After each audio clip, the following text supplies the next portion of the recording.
nyahlah kamu pembuat kejahatan. Apalagi kalau kamu ngajar-ngajar orang, kalau mau selamat harus berbuat baik, gitu kan. Itu kan menyesatkan. Iya. Kalau bisa selamat karena perbuatan masing-masing kita selamat bisa perbuatan, ya kan? Maka untuk apa Yesus mati di atas kayu salib? Gitu. Nggak perlu capek-capek turun. Nggak perlu ada penebusan. Iya. Kalau masing-masing bisa Betul. menyelamatkan pakai Ya, itu aja perbuatan. perbuatannya gitu ya Pak. Betul.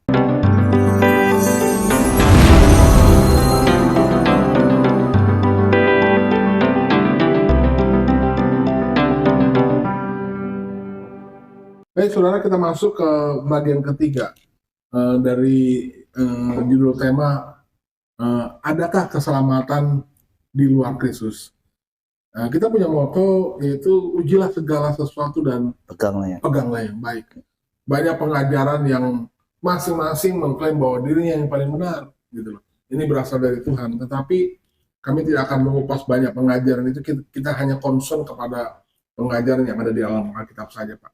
Kemarin kita sudah bahas bahwa hati nurani tidak bisa menyelamatkan manusia, kan? Memang satu-satunya jalan hanya lewat Yesus Kristus saja. Apakah ini berarti sama dengan bahwa tidak ada keselamatan di luar dari kekristenan? Atau tidak ada yang selamat di luar dari gereja? Apakah ini bunyi pernyataan yang bobotnya sama-sama benar? Apakah memang tidak ada keselamatan di luar dari kekristenan? Atau sama dengan tidak ada keselamatan di luar dari gereja? Karena masing-masing kita seringkali dengar bahwa orang khotbah tidak ada keselamatan yang diajarkan di luar dari gereja. Atau hanya orang-orang yang di dalam gereja saja yang selamat. Karena kan bicara tentang orang yang selamat itu harus orang-orang yang percaya kepada Yesus Kristus. Dan orang yang percaya kepada Yesus Kristus ini disebut pengikut Kristus, kan? Dan pengikut Kristus itu sama dengan orang Kristen, gitu loh. Apakah itu bobot pernyataan yang setara kebenarannya? Silakan Pak. Ya, kalau dinyatakan bahwa apakah tidak ada keselamatan di luar gereja, di luar kekristenan, gitu. Begini, ya, keselamatan kan urusan personal seseorang dengan Yesus Kristus sebenarnya. Pribadi ya Pak. Pribadi. Apakah semua gereja itu mengajarkan jalan keselamatan yang benar? Ya tentu tidak. Artinya begini, di dalam gereja bisa saja orang tidak selamat.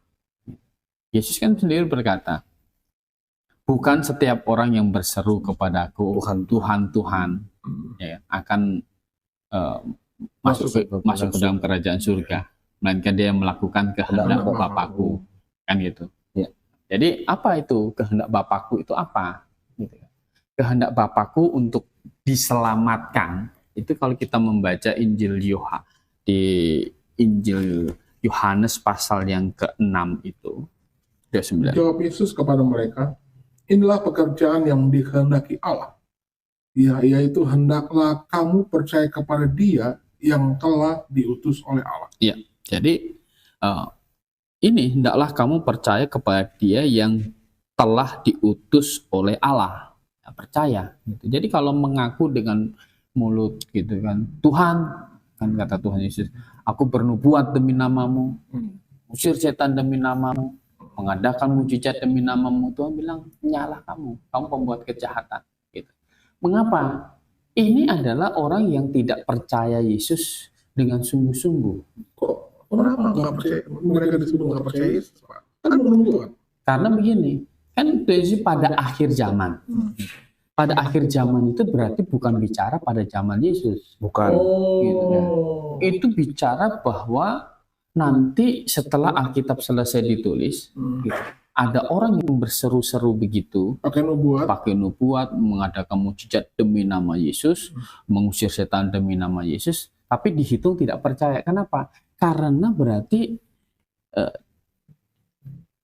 dia percaya bahwa di luar Alkitab ini masih ada firman dari Yesus Kristus. Kan salah. Gitu. Padahal yang kalau kita percaya Yesus Kristus, Ya kan? Maka Wahyu pasal 22 ayat 21 itu adalah firman Tuhan yang terakhir. Ya, udah final ya, Pak. Udah final gitu. Jadi kalau akhir zaman ya, di mana Alkitab sudah selesai ditulis, dia masih berseru-seru, masih bisa bernubuat gitu kan.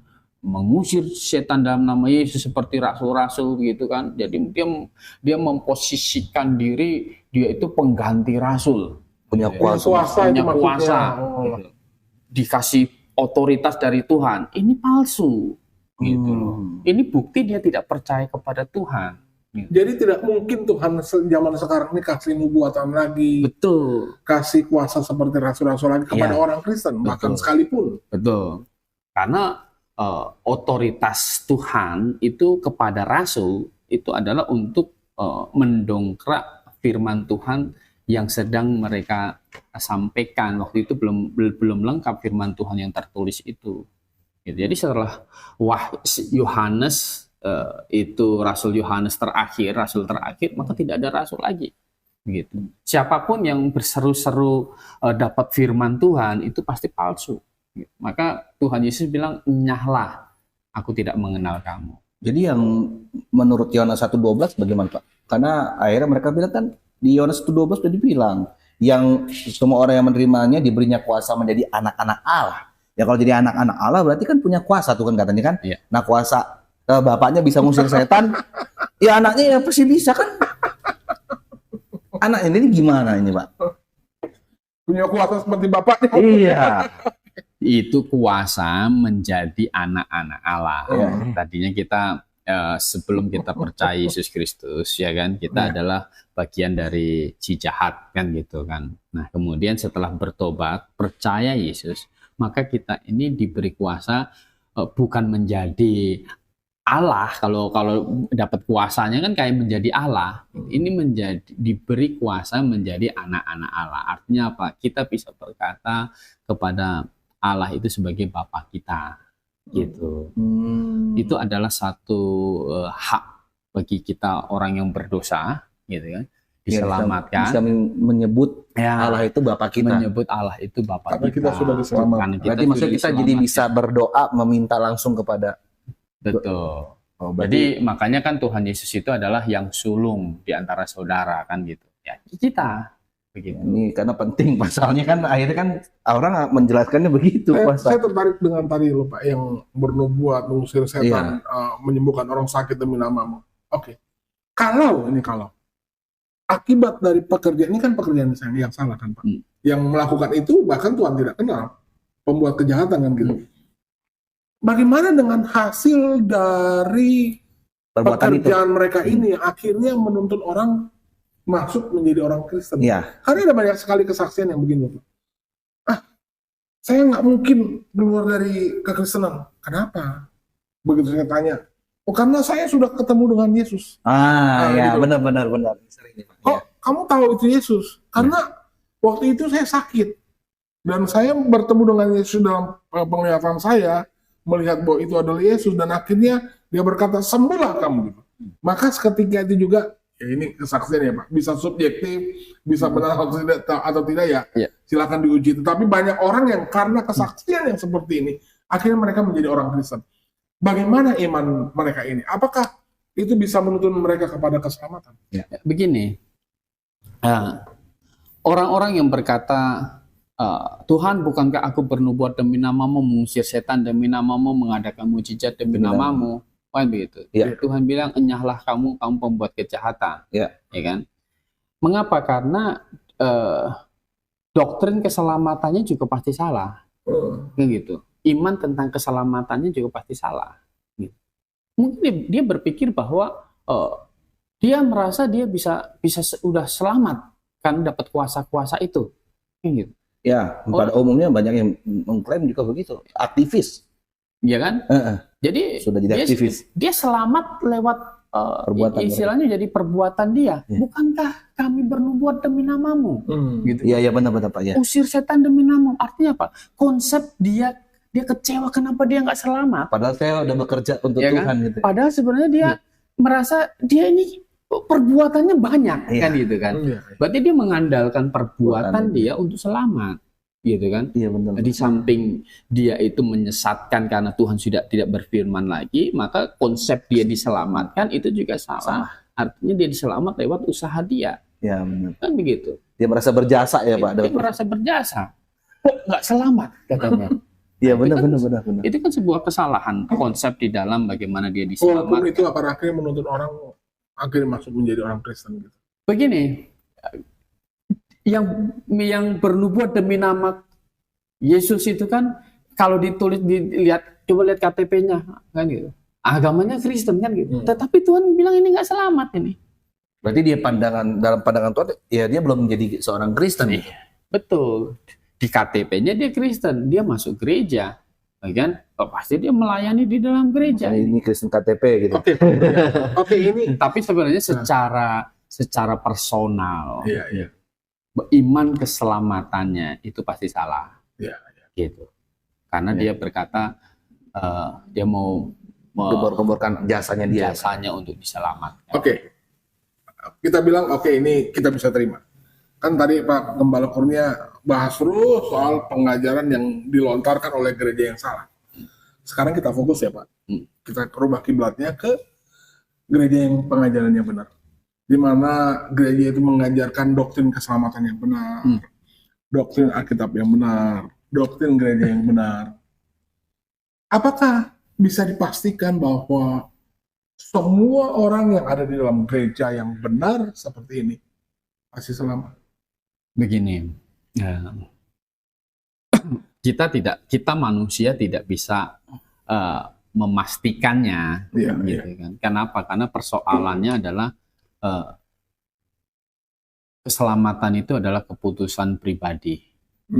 Rasul Paulus bilang, berilah dirimu didamaikan dengan Allah. Gitu. Kalau Rasul Paulus memberitakan Injil yang benar, ya kan, orang mendengar, tetapi orang tersebut tidak merespon bagi dirinya, juga tidak terjadi keselamatan bagi dia. Dan kita kan tidak bisa memastikan sampai ke dalam hati, ya kan? Maka orang diselamatkan itu adalah kita orang luar bisa mengerti, bisa yakin dia selamat kalau dari kesaksian dia. Kesaksian dalam berupa kesaksian keselamatan dia. Kita tanya, gimana iman kamu tentang cara kamu diselamatkan itu bagaimana? Kan begitu. Berarti pengertian akan kebenaran. Pengertian tentang keselamatan dia itu, kalau dia mengerti, berarti kita menganggap itu adalah itu imannya. Tapi itu kan hanya sebatas pengetahuan, Pak. Nah, kalau pengetahuannya benar begitu kan, kalau pengetahuannya benar, kalau dia itu sampai ke dalam hati, diyakini, diimani, maka itu akan merubah hidup dia. Gitu. Harus punya impact yang besar gitu ya. Betul. Karena kan begini, ketika dia berkata, saya sudah bertobat, percaya Yesus Kristus, dia adalah juru selamat, menanggung dosa saya dulu, sekarang, sampai yang akan datang, gitu kan. Maka ketika dia berkata dia bertobat, itu dia bertobat dari semua dosa. Jadi intinya setiap orang yang sudah bergabung dalam jemaat yang benar harus terasa kelihatan perubahan karakter ke arah yang lebih baik. Betul. Dia pasti nomor satu, dia pasti akan meninggalkan dosa. Jadi manusia baru ini ya, Pak? Ya, meninggal. Dia ada hati jadi membenci dosa dan sekarang mengasihi Tuhan.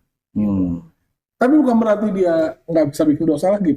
Oh, dia bisa jatuh ke dalam dosa, kan gitu. Dia jatuh. Lalu bedanya apa, Pak? Atau begini. Dengan sebelum dia bertobat, bedanya apa?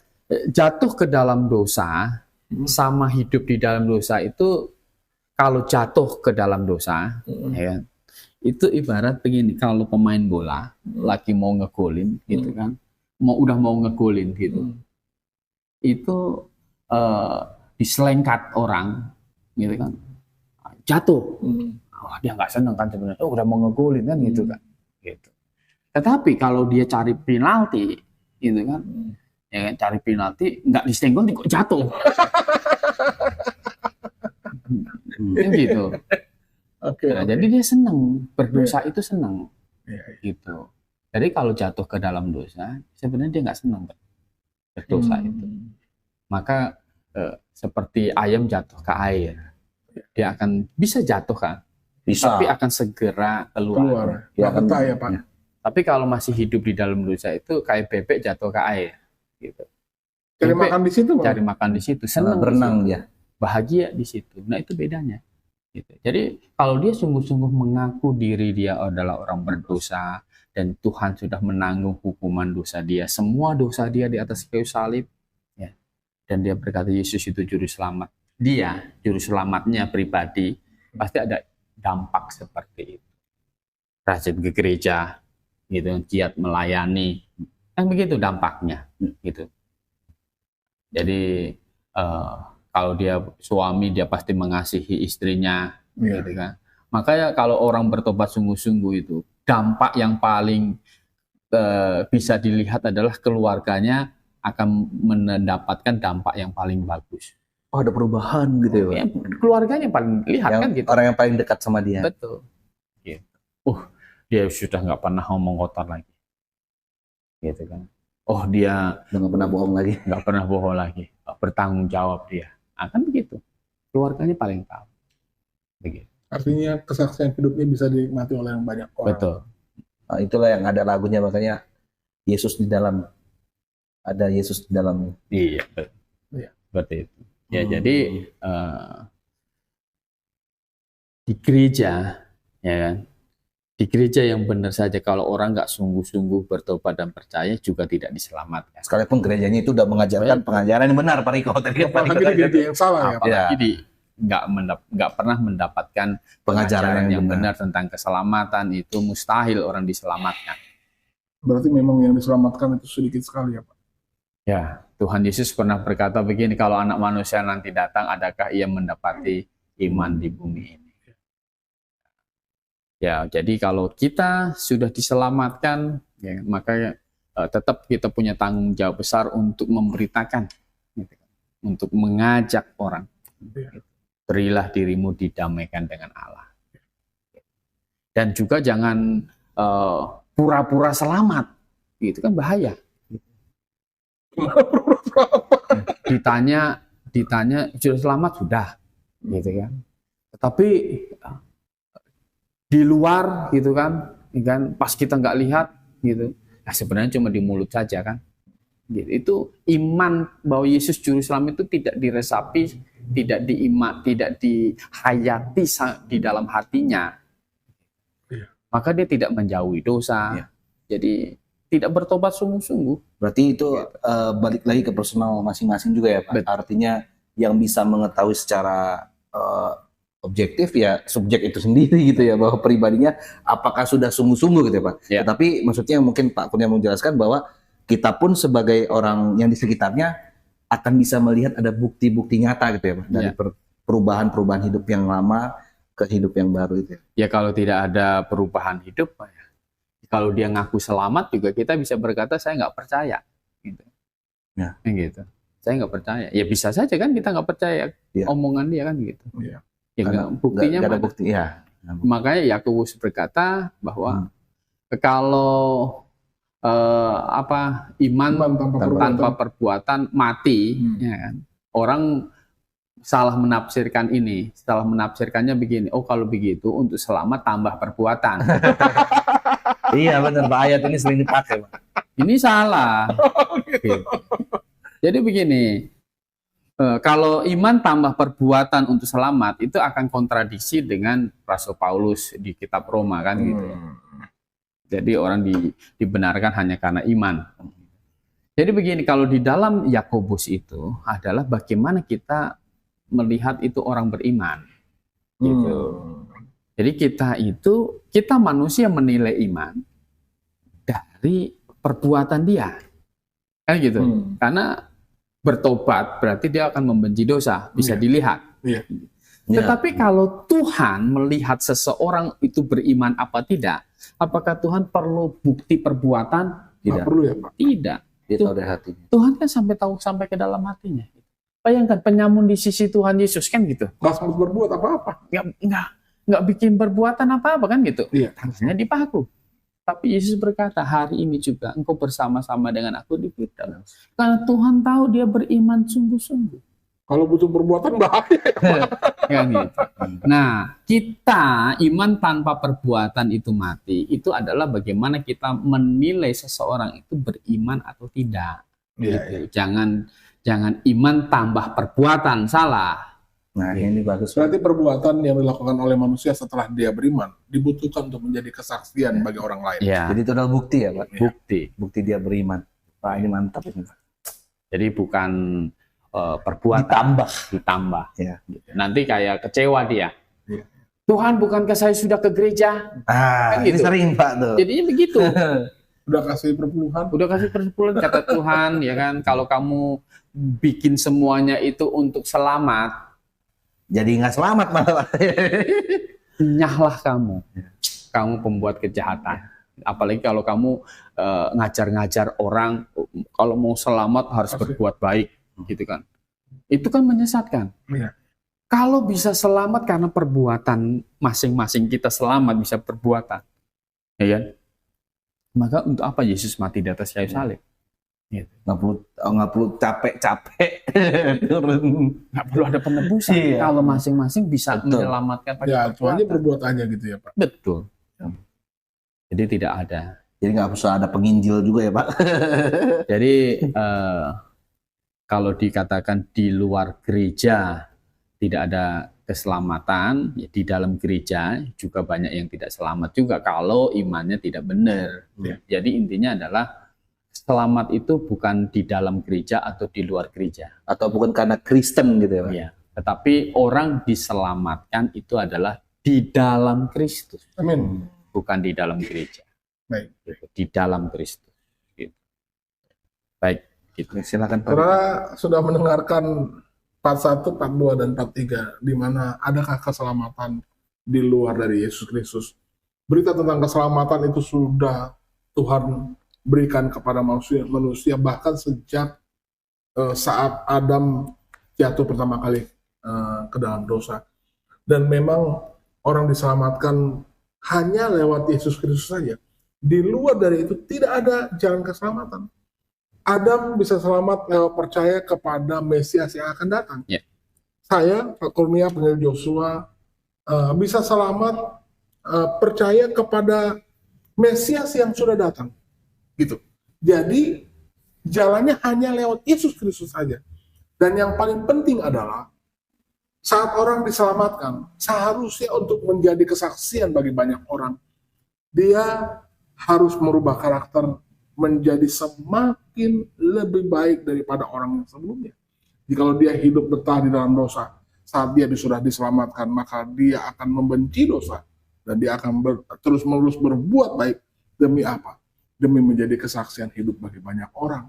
Jadi salah kalau ada pernyataan bahwa enak jadi orang Kristen, bebas bikin dosa, bebas bikin ini, bebas curi, bebas colong, bebas berzina, bebas menipu. Itu menyesatkan. Justru saat orang dia menyesal bahwa karena Yesus mati bagi dosa-dosanya, dia tidak akan lagi mau menyakiti hati Tuhan dan menyalibkan Tuhan kedua kali. Terima kasih Pak Gembala Kurnia sudah memberikan penjelasan yang begitu dalam tentang keselamatan hanya di dalam Yesus Kristus. Terima kasih Bang Joshua yang sudah menemani saya. Ujilah segala sesuatu dan peganglah yang baik. Kalau Anda merasa bahwa channel ini bisa menjadi berkat bagi banyak orang, Anda bisa share video ini ke teman-teman atau kenalan Anda, dan Anda bisa mendukung kami dengan subscribe channel ini. Ujilah segala sesuatu dan peganglah yang baik. Selamat malam Pak Kurnia, selamat malam Joshua, dan akhirnya salam Maranatha. Maranatha.